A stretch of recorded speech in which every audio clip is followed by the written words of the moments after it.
ओम श्री गणेशाय नमः। श्रीमत्स्य महापुराणे प्रयाग महात्म्ये सप्ताधिकशतमोऽध्याय। प्रयाग स्थित विविध तीर्थों का वर्णन। मार्कंडेय उवाच। शृणु राजन् प्रयागस्य महात्म्यं पुनरेव तु। यच्छ्रुत्वा सर्वपापेभ्यो मुच्यते नात्र संशया। मानसानामतीरथं तु गङ्गाया उत्तरे तटे। त्रिरात्रौ पोषितो स्नात्वा सर्वकामना कामान् वाप्नुयात्। गोभूहिरण्यदानेन यत् फलं प्राप्नुयान्नरः स तत्फलमवाप्नोति। तत्तीर्थं स्मरते पुनः। अकामो वा सकामो वा गङ्गाया यो विपद्यते। मृतस्तु लभते स्वर्गं नरकं च न पश्यति। अप्सरोगणसङ्गीते सुप्तसो प्रतिबुध्यते। हंससारसयुक्तेन विमानेन स गच्छति। बहुवर्षसहस्राणि स्वर्गं राजेन्द्र भुञ्जते। तथा सर्वगात् परिभ्रष्ट श्रीनकर्मादिवशुचत् युता। सुवर्णमणिमुक्ताग्नञ्चे जायते विपुले कुले। षट्तीर्थसहस्राणि षट्तीर्थशतानि च। माघमासे गमिष्यन्ति गङ्गा यमुना सङ्गमम्। गवां सप्तसहस्रस्य समयदस्य यत् फलं। प्रयागे माघमासे तु त्रयः स्नानात् तत्फलं। गङ्गा यमुनयोर्मध्ये कर्षाङ्घ्रियस्तु साधयेत्। अहिनागोहरारोग्यश्वचेन्द्रियसमन्विता। यावन्ति रोमकूपानि तस्य गात्रेषु देहिना। तावद् वर्षसहस्राणि सर्वलोके महीयते। तथा स्वर्गात् परिभ्रष्टो जम्बूद्वीपपति भवेत्। स भुक्त्वा विपुलान् भोगांस्ततः तीर्थं संवृते पुनः। जलप्रवेशं या कुर्यात् संगमे लोकविशुद्धे। राहुग्रस्ते तथा सोमे विमुक्ता सर्वकिल्बिषे। सोमलोकमवाप्नोति सोमेन सह मोदते। षष्टिवर्षसहस्राणि सर्वलोके महीयते। स्वर्गे च शक्रलोके गन्धर्वसेविते।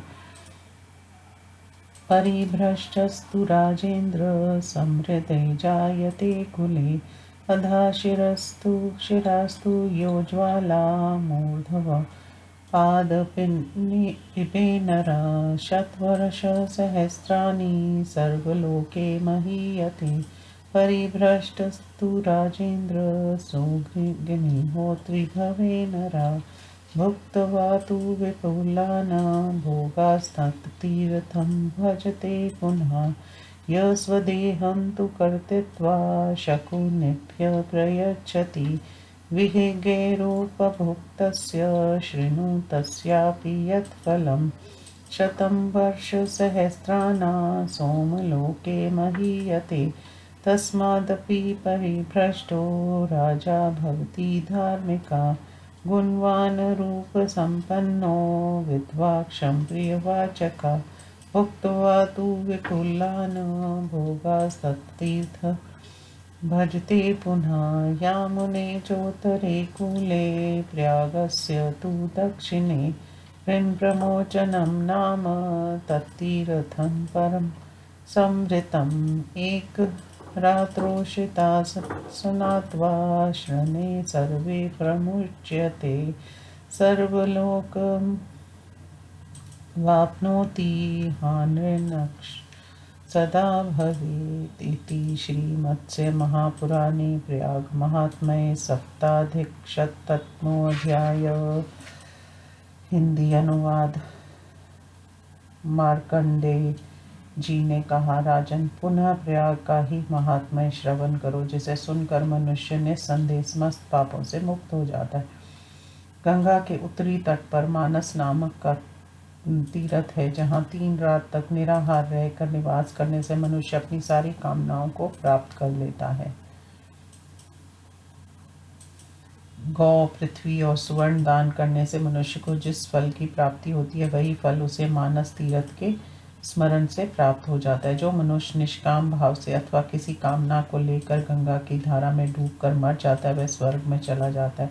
उसे नरक का दर्शन नहीं करना पड़ता। वह हंस और सारस से युक्त विमान पर चढ़कर देवलोक को जाता है। वहाँ वह अप्सरा समूह के समुद्रगान शब्दों द्वारा नींद से जगाया जाता है। राजेंद्र, इस प्रकार वह अनेकों हजार वर्षों तक स्वर्ग सुख का उपभोग करता है। पुनः पुण्य कर्म के क्षीण हो जाने पर जब उसका स्वर्ग से पतन हो जाता है, तब वह स्वर्ण, मणि और मोतियों से संपन्न विशाल कुल में जन्म लेता है। माघ मास में गंगा यमुना के संगम पर 6000 तीर्थ एकत्र होते हैं। इसलिए विधि पूर्वक 1,00,000 गौओं का दान करने से जो फल प्राप्त होता है, वही फल माघ मास में प्रयाग तीर्थ में 3 दिन तक स्नान करने से मिलता है। जो मनुष्य गंगा यमुना के संगम पर कशाग्रि कंडा जलाकर पंचाग्नि की साधना करता है, वह सभी अंगों से संपन्न, निरोग और पांचों कर्म इंद्रियों से स्वस्थ हो जाता है। उस प्राणी के अंगों में जितने रोमकूप होते हैं, उतने सहस्त्र वर्षों तक वह स्वर्ग लोक में प्रतिष्ठित होता है। पुण्य क्षीण हो जाने पर वह स्वर्ग से च्युत होकर भूतल पर जम्बू दीपक का अधिपति होता है और यहाँ प्रचुर भोगों का उपभोग करके पुनः प्रयाग तीर्थ का स्मरण करता था वहाँ पहुँचता है। राहु द्वारा चंद्रमा को ग्रस्त कर लिए जाने पर, अर्थात चंद्र ग्रहण के अवसर पर, जो मनुष्य इस लोक प्रसिद्ध संगम के जल में प्रवेश करता है, वह समस्त पापों से मुक्त होकर सोमलोक को प्राप्त होता है और वहाँ चंद्रमा के साथ आनंद मनाता है। पुनः 60,000 वर्षों तक स्वर्गलोक तथा ऋषियों एवं गंधर्वों द्वारा सेवित इंद्रलोक में प्रतिष्ठित होता है। राजेंद्र, स्वर्ग से च्युत होने पर वह समृद्ध कुल में जन्म धारण करता है। राजेंद्र, जो मनुष्य प्रयाग में पैरों को ऊपर और सिर को नीचे कर अग्नि की ज्वाला का पान करता है, वह 1,00,000 वर्षों तक स्वर्गलोक में प्रतिष्ठित होता है